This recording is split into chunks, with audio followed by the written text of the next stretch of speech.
bonsoir à tous, j'espère que vous allez bien. Alors, petit live du jour, je reviens de ma séance de RPM, toujours les joues bien rouges. C'était vraiment cool et je vois les progrès, j'avance, je progresse, je me donne à fond et ouais, ça fait vraiment du bien. Alors, aujourd'hui dans ce live, j'avais envie de vous parler de quelque chose d'assez classique en fait dans les cycles entrepreneuriaux, mais qui sont intéressants à étudier. Il y a quelques temps, en fait, je vous expliquais deux choses. Donc, bon, au-delà du fait que l'année 2023 va être compliquée, je ne vais pas revenir dessus. J'en ai parlé dans plein de lives.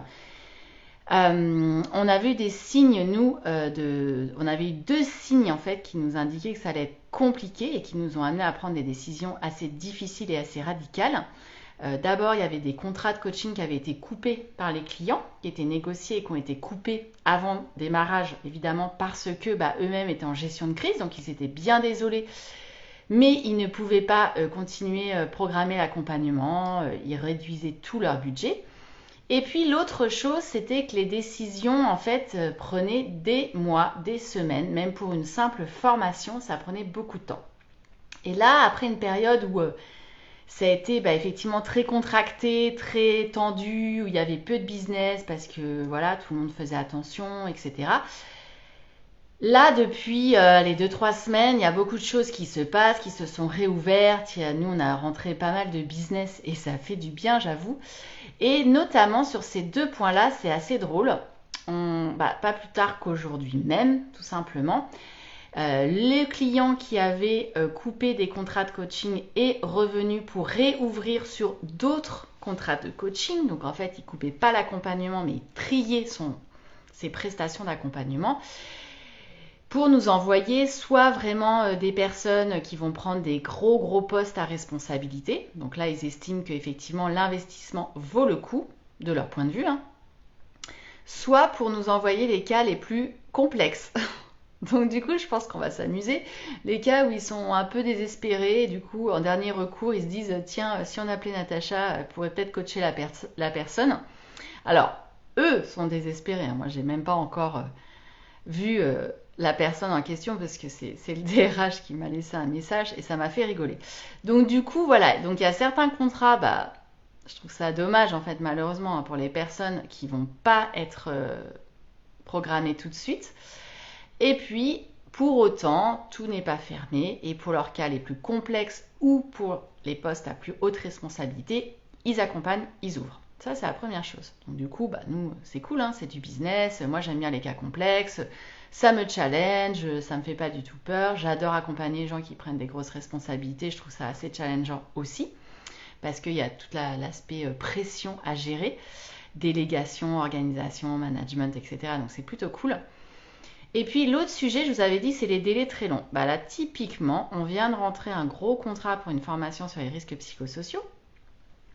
Et c'est un contrat qui a démarré en août. Voilà, pour deux groupes de formation, donc 4 journées. Donc c'est plutôt chouette, mais c'est pas non plus le contrat du siècle, hein. Ça a pris août, septembre, octobre, novembre. On est pratiquement en décembre. On va dire 4 mois pour prévoir 4 journées de formation en janvier, fin janvier et fin février.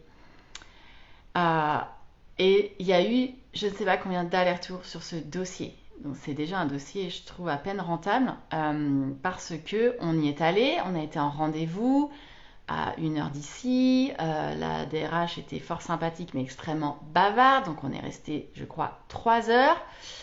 Il y a eu un nombre incalculable d'échanges avec ses assistantes ressources humaines. Entre-temps, il y en a une qui est partie, une autre qui est revenue, a priori qui était arrêtée et qui était remplacée. Donc à chaque fois, j'ai dû renvoyer je ne sais pas combien de fois le programme, le devis, ils sont revenus dessus, etc., etc. Et je sais en plus que je vais m'amuser sur les dates parce qu'il y aura des changements de dates. Donc tout ça pour dire que pour 4 journées de formation, ça a pris 4 mois. Voilà. Évidemment, c'est pas le cas de tout le monde, hein. On a des contrats là qu'on est en train de rentrer et ça va se faire en 15 jours.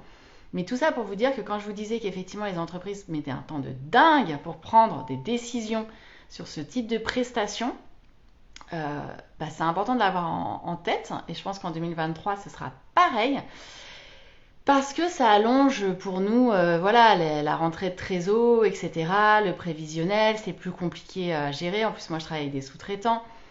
Donc voilà, donc c'est vraiment deux exemples. Donc ce sont que des bonnes nouvelles puisqu'on a rentré du coaching, on a rentré de la formation. Au final, on rentre tous nos contrats, donc c'est juste super cool. Mais il faut quand même s'armer de patience en ce moment et avoir les reins solides financièrement parlant et puis psychiquement en fait, hein, moralement, parce que ça prend beaucoup de temps. Voilà, j'avais envie de vous partager ça ce soir, la petite réflexion du jour. Et pour autant, je suis hyper contente de la journée. Elle était vraiment cool. On a rentré du business, j'ai fait ma séance de RPM et j'ai progressé. Donc c'est super cool. Sur ce, je vous souhaite une très très belle soirée. Je vous dis à demain. Et puis profitez bien. Et puis n'hésitez pas à me faire un petit coucou en replay pour ceux qui me suivent. Et je fais un petit coucou à Benoît qui a rejoint la vidéo. Ciao et belle soirée à tout le monde. Ciao ciao.